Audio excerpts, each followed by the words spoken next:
नमस्कार, 99 न्यूज़ के बिहार झारखंड के बुलेटिन में आपका स्वागत है। मैं हूं तबरेज़ अनवर। पटना की चर्चित मॉडल अनीता देवी उर्फ मोना की इलाज के दौरान अस्पताल में मौत हो गई है। उन्हें अपराधियों ने राजीव नगर थाना क्षेत्र के अंतर्गत रामनगरी सेक्टर 2 में घर के ठीक सामने गोली मार दी थी। ये वारदात दशहरा मेले के दौरान रात के वक्त हुई थी। बताया जा रहा था कि मेले से घूमकर लौटने के दौरान मोना को गोली मारी गई थी। गोली पेट के हिस्से में लगी थी, जिससे लीवर और किडनी को नुकसान पहुंचने की बात सामने आई थी।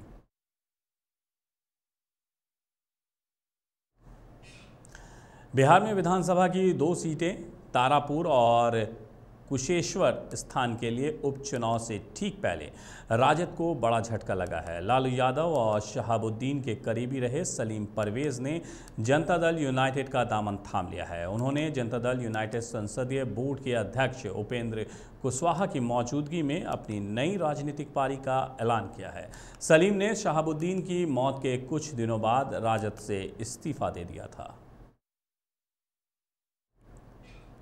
लखीसराय जिला मुख्यालय स्थित एसपी आवास के नज़दीक मुख्य सड़क किनारे स्थित फ्लिपकार्ट ऑफिस से 15 अक्टूबर विजयदशमी की देर रात तिजोरी का ताला खोलकर 16,76,000 रुपये नगद चोरी कर ली गई है। पुलिस की विशेष टीम ने वैज्ञानिक जांच के जरिए 24 घंटे के अंदर चोरी की घटना में शामिल फ्लिपकार्ट कार्यालय में कार्यरत 4 कर्मी को चोरी हुए 16,76,000 रुपये नगद के साथ गिरफ्तार कर लिया है। एसपी सुशील कुमार ने इसकी जानकारी दी।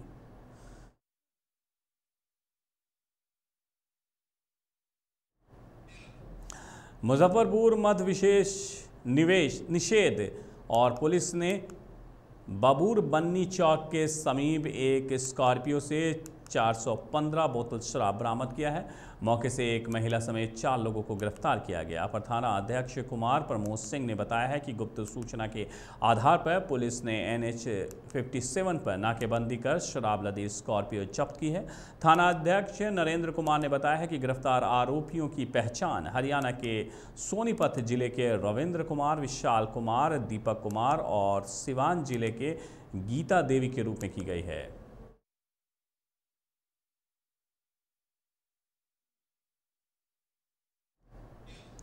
विश्व में सिखों के दूसरे बड़े तख्त श्री हरमिंदर जी पटना साहिब में गुरुद्वारा संविधान के विरुद्ध मुख्य ग्रंथी अधीक्षक समेत अन्य के सेवानिवृत्त करने की घोषणा पर धक्का मुक्की की घटना सामने आई है। प्रबंधक समिति के सदस्य ने अध्यक्ष के हाथ से माइक छीन लिया। धक्का मुक्की में अध्यक्ष मंच पर गिर गए।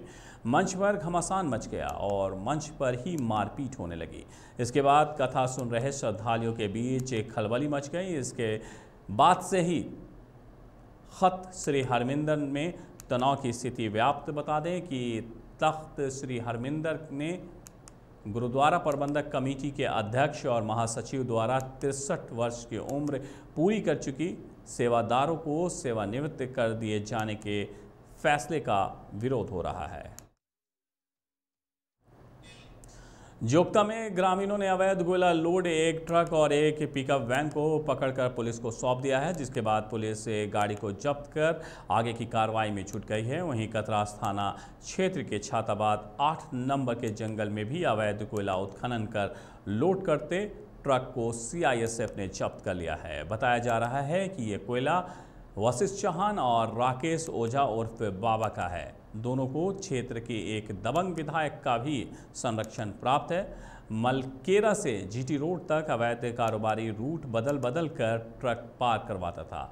अंततः CISF की टीम को चोरी का कोयला लोडेड ट्रक पकड़ने में सफलता मिल गई है। रेड के समय कतरास पुलिस भी मौके पर मौजूद थी। इधर ट्रक पकड़े जाने के बाद कोयला के अवैध कारोबारियों के बीच ये सुखबुकाहट शुरू हो गई है कि बाबा का माल कैसे पकड़ा गया।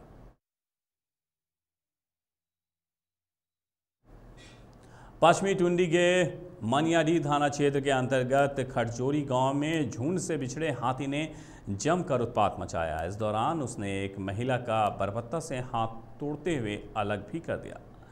उनके परिजन आनन फानन में उसे SNMMCH में इलाज के लिए लेकर आए, जहां महिला की हालत स्थिर बताई जा रही है। बताया जाता है कि शनिवार की रात लगभग 10 बजे के आसपास झुंड से बिछड़ा एक हाथी खटजोरी गांव में आ धमका। इससे गांव में एकाएक देखकर भगदड़ सी मच गई। स्थानीय ग्रामीण एकजुटता का परिचय देते हुए मशाल जलाकर हाथी को भगाने का प्रयास कर रहे थे। इसी दौरान शौच के लिए गई हलाल मंडल की 59 वर्षीय पत्नी यशोदा देवी हाथी की चपेट में आ गई। हाथी ने उसके हाथ को सूंड से मोड़ते हुए अलग कर दिया, जिससे महिला बिलखते हुए बेहोश होकर गिर गई। उनके परिजन लगभग 2 घंटे बाद धनबाद इलाज के लिए ले गए, जहां उनका इलाज अभी चल रहा है। हाथी मिला, इसको उठा के बिक दिया, हाथ टुकड़ा कर दिया। उसके बाद हम सोचे 10-15 मिनट हो गया, नहीं आ रहा है। तब फिर देखने के लिए गए वहाँ, एक आदमी बोल रहा है, उधर चिल्ला रहा है, वो तुम्हारा माँ बोल रहे ये बेटा था। सोचने बोले इधर गया होगा पेशाब करने, देखते हैं जाके वहाँ इसको हाथ टुकड़ा करके पटा लें। उसके बाद वहाँ पर गए, कहते हमको हाथी नहीं देखें, इसको पूछे कौन चीज़ मारा, अपने बता रहा था, बोला हमको हाथी मार दिया। तो 1-2 आदमी उधर से आ रहा था, रास्ता में वो लोग भी बोला हमको भेटा है, उधर में हाथी जा रहा था रोड में। कई को हाथी था?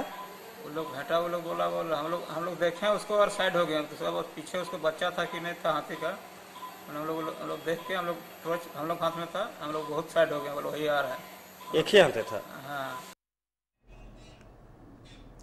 वैसे तो देश में पेट्रोल ने सेंचुरी बहुत पहले ही मार ली थी, लेकिन आज धनबाद में पहली बार पेट्रोल की कीमत प्रति लीटर 100 रुपये के पार पहुंच गई है। निरसा में प्रति लीटर पेट्रोल की कीमत 100 रुपये 21 पैसा हो गया है। वहीं डीजल भी प्रति लीटर 99 रुपया 52 पैसे में बिक रहा है। शनिवार को जहां पेट्रोल की कीमत में 30 पैसे की इजाफा हुई, वहीं डीजल की कीमतों में प्रति लीटर 46 पैसे बढ़ी। हालांकि रविवार को थोड़ी कमी ज़रूर आई। पेट्रोल के भाव घटकर 100 रुपये 2 पैसा प्रति लीटर हो गए हैं। दूसरी तरफ डीजल के भाव में बढ़ोतरी देखी गई है। डीजल के भाव में 99 रुपया 77 पैसा प्रति लीटर हो गया है। आने वाले दिनों में डीजल के भाव भी 100 रुपया यानी कि सेंचुरी मारते हुए आपको नजर आ सकते हैं। पेट्रोल की कीमतें 100 रुपये प्रति लीटर से पार होने के विरोध में कोयलांचल के युवाओं ने गांधीवाद तरीके से अपनाते हुए शहर के रणधीर वर्मा चौक पर राहगीरों को लड्डू खिलाकर विरोध जताया। देश में पेट्रोलियम की कीमत में अप्रत्याशित वृद्धि और बढ़ती महंगाई के मुद्दे पर युवाओं ने विरोध जताया। मौके पर उपस्थित युवाओं ने बताया कि कोयलांचल में पेट्रोल की कीमत ने शतक लगा लिया है और 100 रुपये की पार कर चुकी है। इसको लेकर वो लोग प्रतीकात्मक तौर पर बल्ला लेकर पेट्रोल की कीमतों के शतक पूरा करने की बधाई दे रहे हैं। युवाओं ने पीएम नरेंद्र मोदी और भाजपा सांसद PN सिंह की तस्वीर पर लड्डू चढ़ाया। आज हम लोग आप सभी जानते होंगे कि धनबाद में भी 100 का शतक पार कर चुका है पेट्रोल। उसी को लेकर के आज हम लोग यहाँ पे मौजूद हैं। बल्ले उल्ले हमारे पूरी टीम आई हुई है और ये विरोध है सरकार के लिए। एक हम लोग आईना दिखाने का काम कर रहे हैं। सरकार यथाशक्ति इस पर ध्यान दे, अन्यथा हम लोग मजबूरी बस हम लोग लड्डू बांट रहे हैं हाथ में। आज हम लोग जिस तरह से अगर सरकार ऐसा समझती है कि शतक पूरा होने से खुशी का माहौल है, तो बिल्कुल हम लोग उसी को विरोध स्वरूप आज हम लोग उसको उत्सव मना रहे हैं। शतक पूरा होने पर उत्सव मना रहे हैं। देश भर में कोयला की कमी को लेकर मचे हाहाकार के बीच BCCL के लिए राहत की खबर आई है। BCCL को कोयला खदान के अतिरिक्त भूमि देने की कवायद जिला प्रशासन ने शुरू कर दी है। इसके लिए धनबाद अंचल में 123 एकड़ ज़मीन की पहचान कर ली गई है। यह अतिरिक्त भूमि वन विभाग की है, जो बेरा कोलियरी को और विस्तार देने के लिए दी जाएगी। गौरतलब है कि BCCL प्रबंधन ने जिला प्रशासन से कोलियरी विस्तार के लिए अतिरिक्त ज़मीन की मांग पिछले कुछ साल से करती आ रही है। अब जाकर जिला प्रशासन ने उस मांग पर काम शुरू किया है।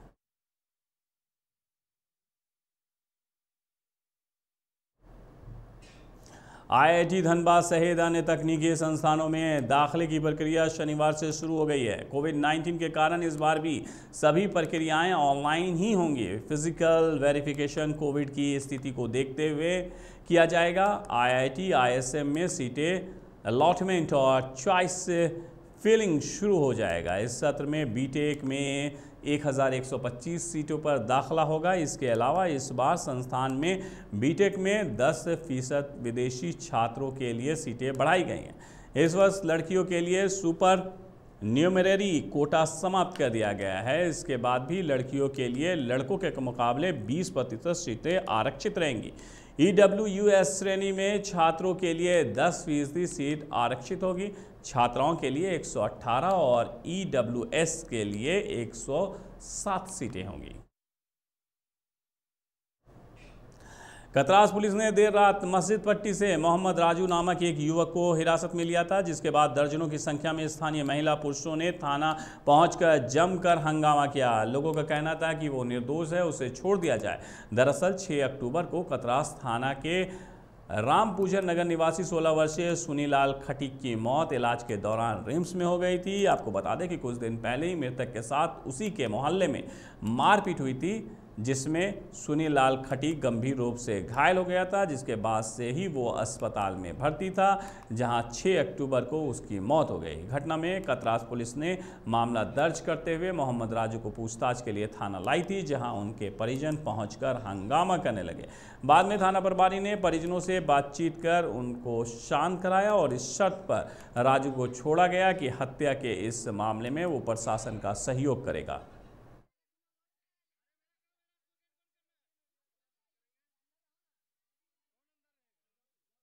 मेरा भाई जहाँ लड़ाई हुआ तो उसका दोस्ती चलता था, वो जाता आता था, उससे उसका और कोई रिश्ता नहीं था। लड़ाई हुआ है वो लड़का से 3 आदमी से लड़ाई हुआ है। उसका पहला लड़ाई हुआ तो 12 साल के बच्चा से, तो उससे खत्म हुई हुआ, खत्म हो गया।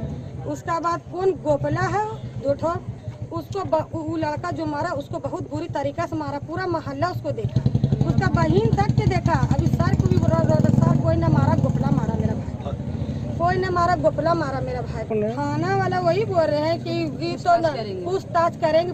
नहीं, नाम नहीं है, नाम नहीं, सिर्फ मोबाइल के फोटो लेके उसको खोजा बस। मारपीट में जो मौत हो गया था उसमें पूछताछ हेतु लाया गया है। तो ये लोग जो भी थाना पहुंचे बवाल कर रहे हैं, क्या कुछ? कोई बवाल नहीं कर रहे हैं, कहाँ बवाल कर रहे हैं। इन लोगों का क्या डिमांड क्या है? कि पूछताछ करके छोड़ दिया जाए। बागमारा के बरोरा दुर्गा मंदिर में स्थापित प्रतिमा का धूमधाम से विसर्जन किया गया। बरोरा दुर्गा पूजा समिति की ओर से आयोजित दुर्गा पूजा में क्षेत्र के भक्तों ने बढ़ चढ़कर भाग लिया। सभी ने नम आंखों से मां की विदाई दी और मंगल कामना की प्रार्थना की।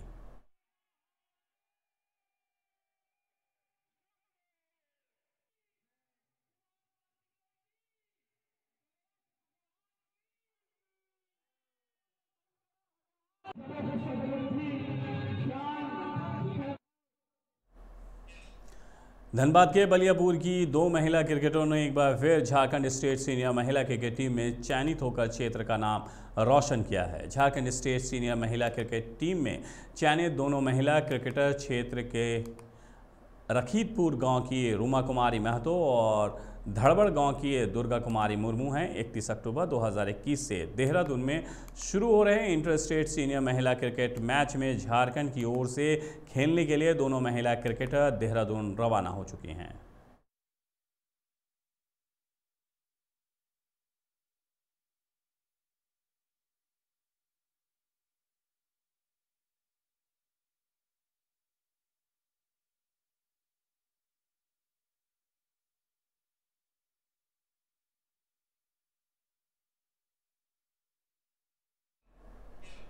धनबाद के सरायढेला में शहीद मनिंदर नाथ मंडल का आज 27वां शहादत दिवस मनाया गया, जिसमें झारखंड के पूर्व मंत्री मदन माली, निरसा के पूर्व विधायक अरूप चटर्जी, कांग्रेस के प्रदेश अध्यक्ष जलेश्वर महतो, जेएमएम के जिला अध्यक्ष रमेश टुड्डू, वेयाडा के पूर्व अध्यक्ष विजय झा समेत सैकड़ों लोग उपस्थित थे। सभी ने शहीद मनिंदर नाथ मंडल की प्रतिमा पर माल्यार्पण कर श्रद्धांजलि दी।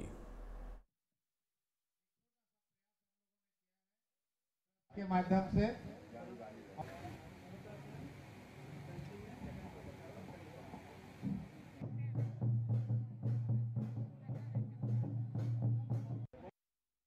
मंडल जी का जो है आज ही शहीद हुए थे और उसका हर साल की तरह हम लोग तिथि बताते हैं।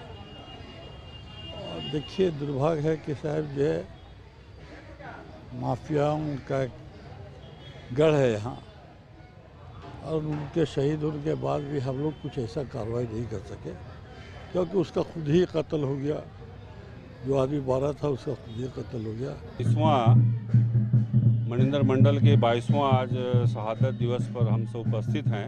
प्रत्येक वर्ष की भांति इस बार भी उन्हें श्रद्धा सुमन अर्पित करने आए हैं और इनकी खासियत ये थी कि ये दबे कुचले लोगों की आवाज़ थे। इस क्षेत्र में जो भी अगर कोई शोषण होता था उसके खिलाफ वो खड़े होते थे और वो लड़ते थे उसके हक के लिए, और इसीलिए मैं उनकी कदर करता हूँ, क्योंकि आज भी शोषण और जुल्म जारी है, लेकिन शोषण और जुल्म के खिलाफ आवाज़ जो होनी चाहिए तो वह आवाज़ कमज़ोर हो गई है। 99 न्यूज़ के बिहार झारखंड के बुलेटिन में मेरे साथ इतना ही। धनबाद और आसपास की बाकी खबरों के लिए बने रहिए 99 न्यूज़ के साथ। नमस्कार।